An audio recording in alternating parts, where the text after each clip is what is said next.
Hello everyone, my name is Reapers, or Froggy Spirits, or Reapers Halcyon. I'm not quite sure what people know me by nowadays, because I've changed my name since then. However, that doesn't really matter.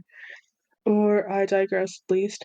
Um, I have been interested in the writer Harlan Ellison for quite some time now, and have been trying to collect his books. As of right now, I have 9 total in my collection, and would love to get more, and really want to. So here's a video summarizing and going into the in-depth look of my collection so far.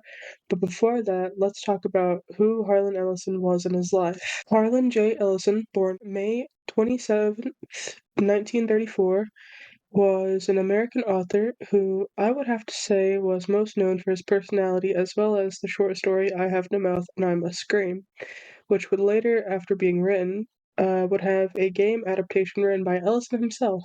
He also voiced the character Am in the game and voiced Am in the radio drama. He also read the audiobook version too. Beyond all of that, he was also seen in TV shows like The Simpsons, where he voiced himself in the episode Married to the Blob and was mentioned in the episode 101 Mitigations. Tablets and your talking phones wouldn't know a good piece of fiction if your iPod read it to your ass. And was also seen in the opening of the episode Homer's Adventures Through the Windshield Glass. He was also seen in 2 episodes of Scooby-Doo, Mystery Incorporated, where he voiced himself in the episodes The Shrieking Madness and Come Undone.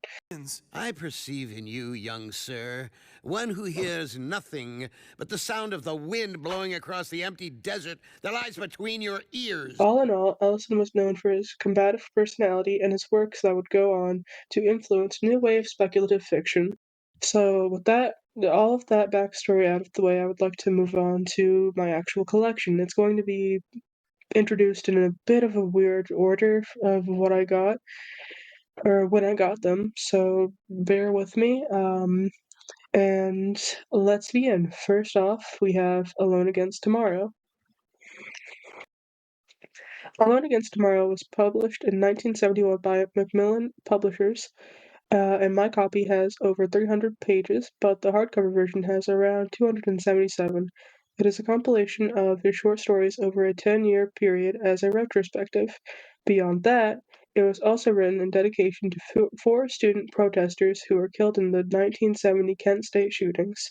A letter from a reader calling the students hooligans who were communist-led radical revolutionaries and anarchists and deserved to be shot would be sent in response to the dedication. Ellison would go on to state that the letter frightened him and was one of the things that changed the collection titled Approaching Oblivion from a call to action to a cry of frustration and disillusionment. Back to Alone Against Tomorrow, the collection compiles stories pertaining to alienation and speculative fiction and features the short stories I Have No Mouth and I Must Scream, The Discarded, Deeper Than the Darkness, Blind Lightning, All the Sounds of Fear, The Silver Corridor, Repent Harley Quinn, said the TikTok man, Bright Eyes, Are You Listening, Try a Dull Knife, In Lonely Lands, Eyes of Dust, Nothing for My Noon Meal, O Ye of Old Little Faith, The Time of the Eye, Life Hutch, The Very Last Day of a Good Woman, Night Vigil, Lonely Ache, Pennies Off a Dead Man's Eyes, and Pennies Off a Dead Man's Eyes. It was the first book in my collection, and for that reason, it was and is very special to me.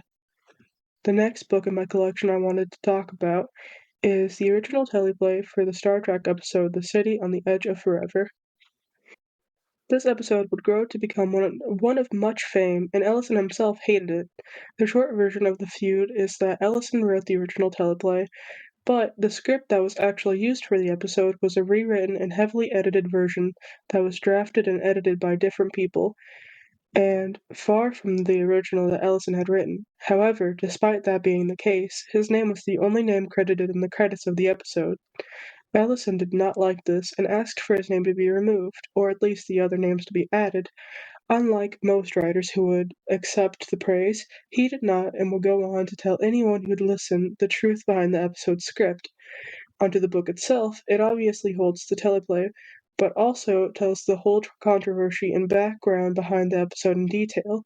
It also has a collaborated afterword with words from Leonard Nimoy, who played Mr. Spock in the original series, DeForest Kelley, who played Dr. McCoy in the original series, and George Takei, who played Sulu in the original series, as well as a handful of other people who are important to the whole saga. On a side note, I'd like to mention that my copy of the book has a picture of Harlan Ellison posed with Leonard Nimoy and William Shatner on it. Uh, and it's probably my favorite picture in the history of ever, forever. Um, the next book that I wanted to cover is the recent addition to my collection, actually, Greatest Hits.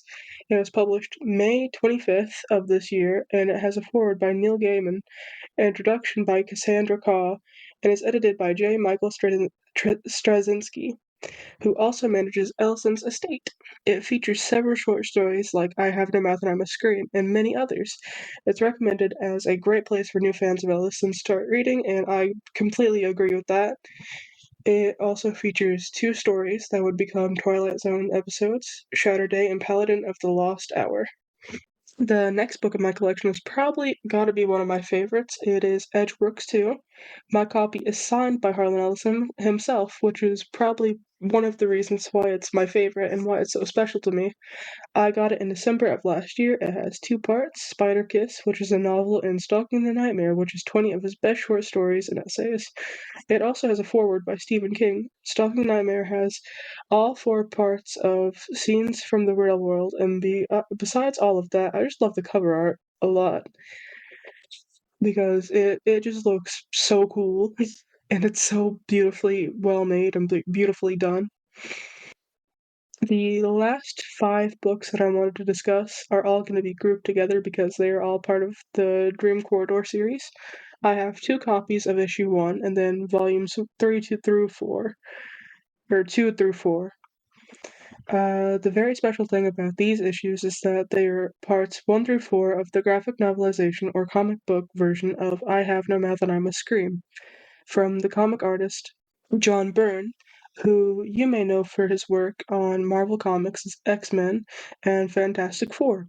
Something really cool about my four comic issues is that on the back, they have ads for the I Have No Mouth and I Must Scream video game adaptation, and they were published in 1995 by Dark Horse Comics, and the graphic novelization or comic version would not be featured in future copies of the collection.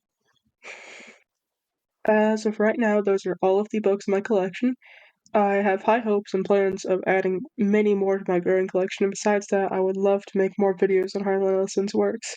I've seen videos about people talking about I Have No Mouth and I Must Scream like Wendigoon, and I would love to do something like that as well.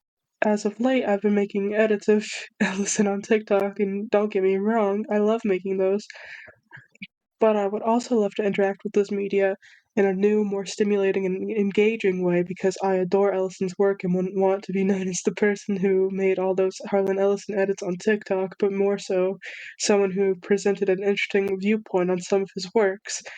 I didn't really know how to make the move though to really talk about those, so I thought this video would be the first big step on starting. Um, all in all, I hope you enjoyed this video, and if you have any questions or anything you'd like to add, or if you wanted to talk about collections you might have of his works, or just anything at all, or any author you'd like, I'd love to hear about it. Thank you for watching. I'll see you in the next video. I hope to be doing more videos on aesthetics and books and all that cool stuff. Thanks again for watching.